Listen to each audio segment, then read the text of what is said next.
Across the wide desert, many convoys moved from east to west.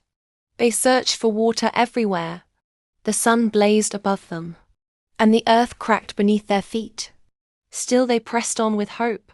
One convoy spotted a well in the distance. The camels slowed, and the men gathered near. Their journey had been long and dry, but now they found a sign of relief. They did not know what awaited them there. A man lowered his bucket into the well, but instead of water, he pulled up a boy. The travelers stared in wonder. Joseph was silent, his eyes full of sadness and light. The convoy continued their journey. Now with Joseph among them, they crossed hills and valleys, until they reached a grand home. Its gates were tall and its walls strong. Inside the palace, Joseph was brought before the king. The king looked at him with interest. Joseph stood quietly. There was something special about him. That night the king spoke with his queen.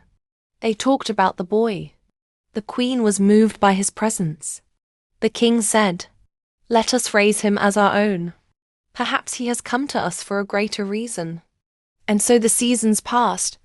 The boy who once cried alone in darkness now walked beneath the golden arches of a royal home. The stone floors beneath his feet were cold, but the warmth of care surrounded him. The king and queen, who had no child of their own, found joy in his laughter and comfort in his presence. They would walk together through the palace gardens, among flowering trees and quiet pools. Joseph listened to their words, and they watched him grow, not just in height, but in kindness and in thought. He was no longer the frightened boy of the well. He was becoming something more, strong in body, clear in mind, and gentle in heart. In a quiet room of carved stone and sunlight, the queen sat with the boy beside her. She opened scrolls with care, each one telling stories of distant lands and ancient kings. Joseph listened with wide eyes, his hands resting still, as the queen spoke of places he had never seen, of rivers that stretched beyond the horizon, and stars that guided travelers through the night. She taught him the names of the heavens, the patterns of the skies, the wisdom of rulers who came before. And Joseph learned quickly, for his heart was open and his thoughts deep. But when he was alone, he would sit beside the window and look to the horizon, and in the silence, he remembered a father's voice and a home far away. The king did not teach with scrolls. He taught with presence, with silence, with patience. He brought Joseph to the courtyard, where stone met sky, and there he watched the boy hold a wooden sword, ride a young horse, stand tall among the guards. He spoke little, but his eyes followed Joseph with care. He corrected his stance, his words, his movement, until the boy moved like a prince, not of birth, but of grace.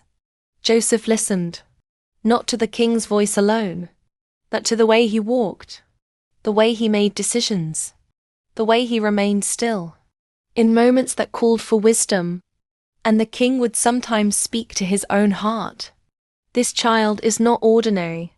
This child has been placed in our hands for a reason.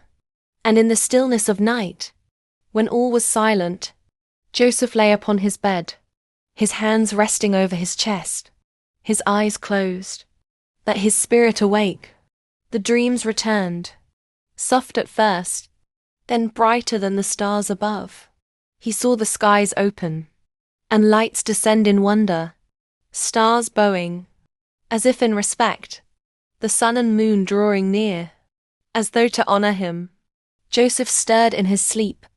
His brow moved, his breath slowed, and though he did not understand the meaning, his heart knew.